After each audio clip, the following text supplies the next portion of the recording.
Welcome back. Well, Babajide Gusawo joins us now. He's our data analyst. Good to see you. Good morning. Good morning. Unfortunately, this COVID-19 hitting global economy, everyone has to adjust one way or the other. Well, certainly, they don't look good, do they? So what have you found looking through all of this? Yep. And the numbers change rapidly, and that's why we think we need to be looking at the new numbers as they come out every day.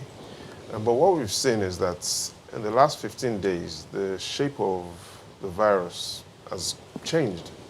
And so in the last 15 days, we've seen more than half of the cases.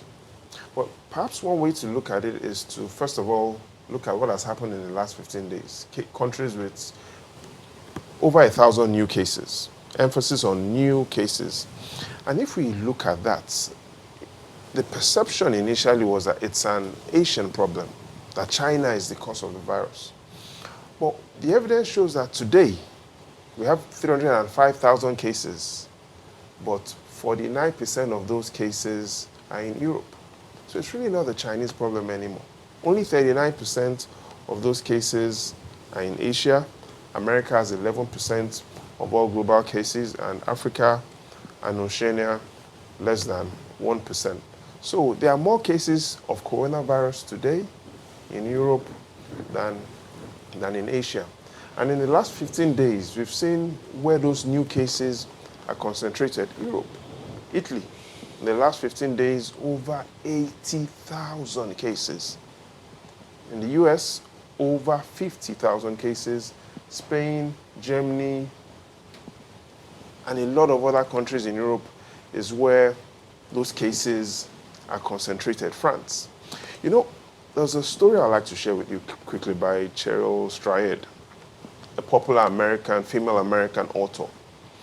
She says that if you drive your car into a filling station, into a gas station, it might not be your responsibility, Chamberlain, to get down and fill the tank of the man in front of you. But if you're on the bridge and his car breaks down right in front of you, it becomes your problem. It might not be your responsibility when the government is signing war treaties and negotiating peace. But if a war breaks out, then it becomes your problem.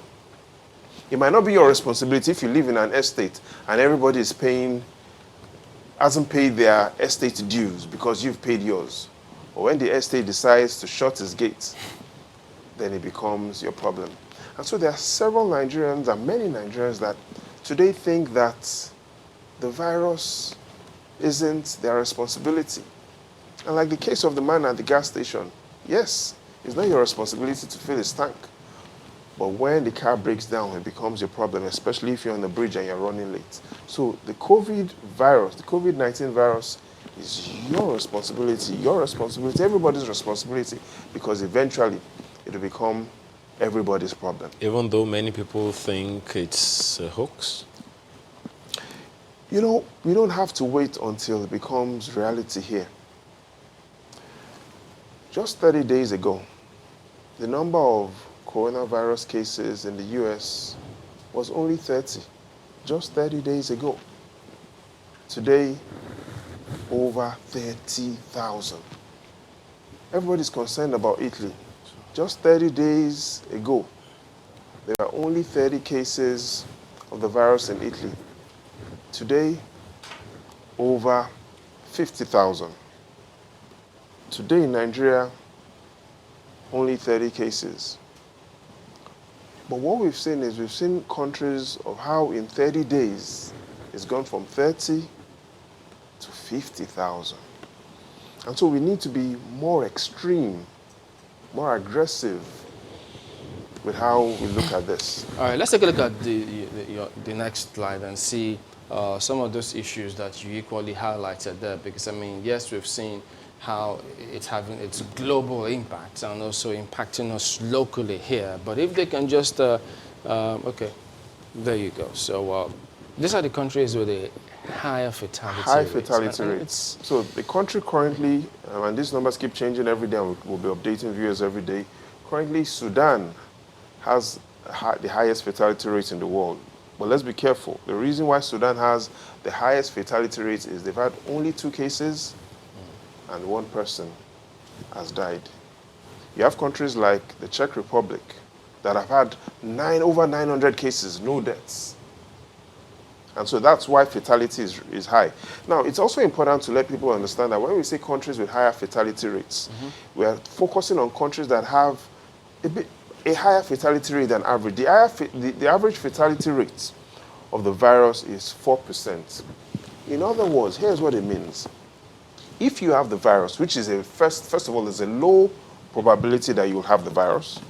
But even if you do have the virus, you have a 96% chance of surviving.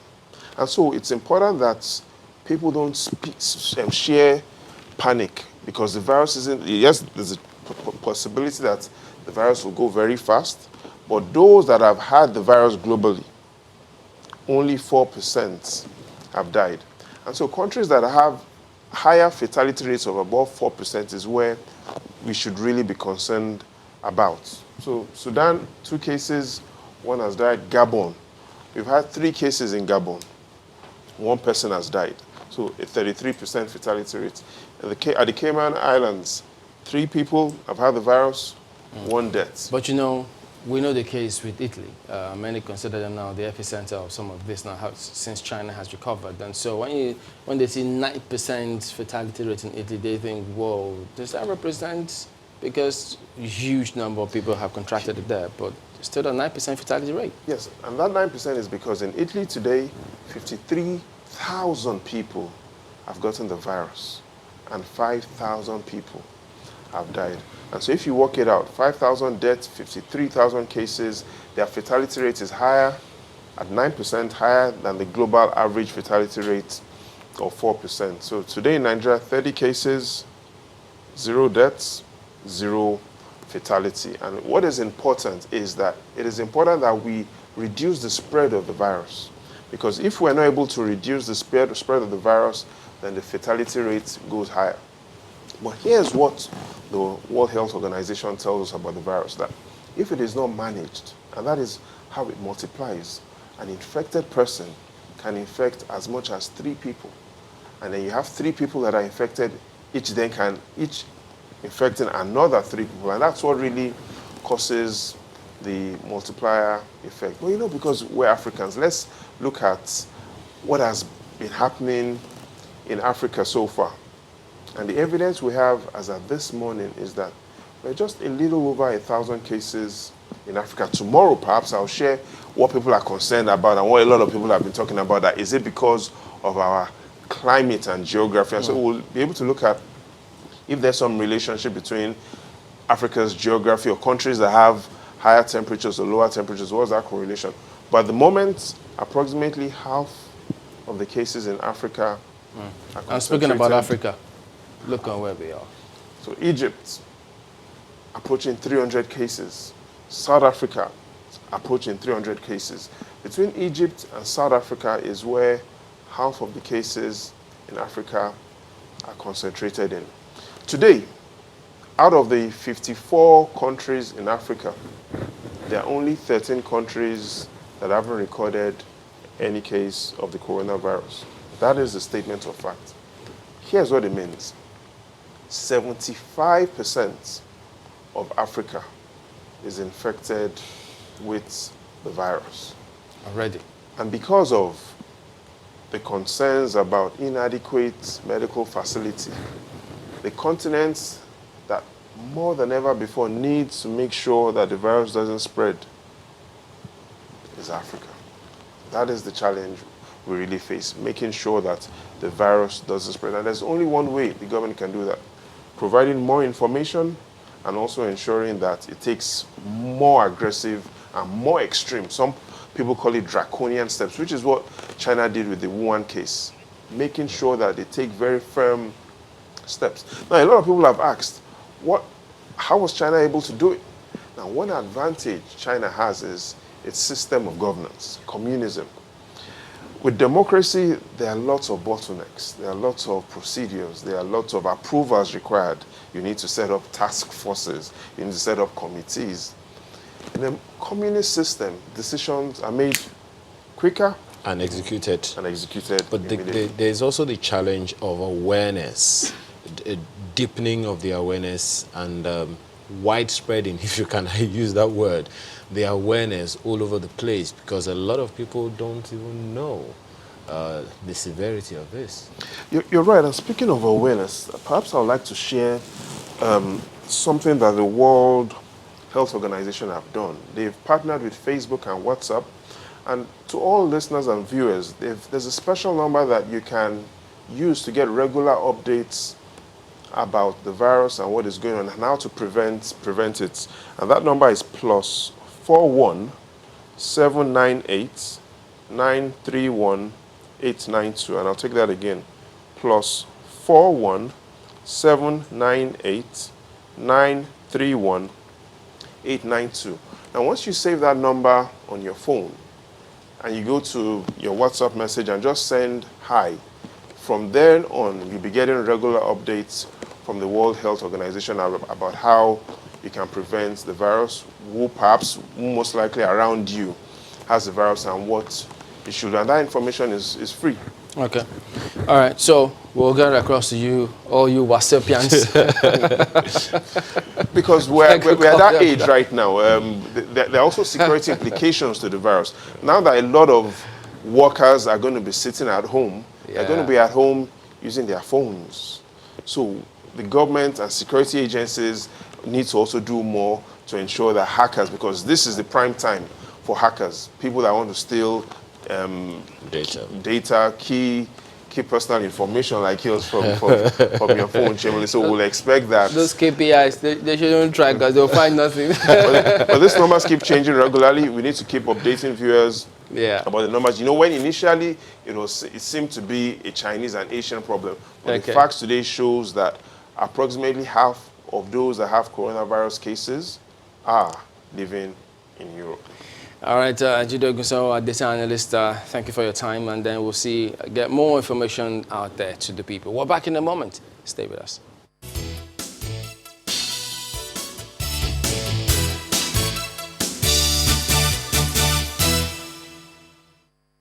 Coronaviruses are a large family of viruses that cause illness ranging from the common cold to more severe diseases.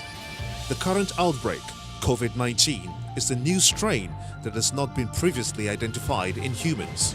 The incubation period is between 1 to 14 days, most commonly around 5 days. Common signs of the infection include respiratory symptoms, fever, cough, shortness of breath and breathing difficulties. In more severe cases, infection can cause pneumonia, severe acute respiratory syndrome, kidney failure, and even death. Basic protective measures against COVID-19 include frequently washing your hands with soap and water. In the absence of soap and water, thoroughly clean your hands with an alcohol-based hand sanitizer. Maintain social distancing, at least 1 meter. That's 3 feet between yourself and anyone who is coughing or sneezing. Practice respiratory hygiene. Cover your mouth and nose with your bent elbow or tissue when you cough or sneeze. Then dispose of the used tissue immediately. Avoid touching your eyes, nose, and mouth. Greet people with a wave, a nod, or a bow. If you have fever, cough, and difficulty breathing, seek medical care early. You can reach the NCDC toll-free numbers on 0800 970 0001. The Lagos State Emergency Hotlines are 08000 Corona, 080-231-69485, 080-335-65529, 080-528-17243.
All right, welcome back. Well, Jide did say that China has little cases, so he didn't just reflect that. So there you go. That's the show today.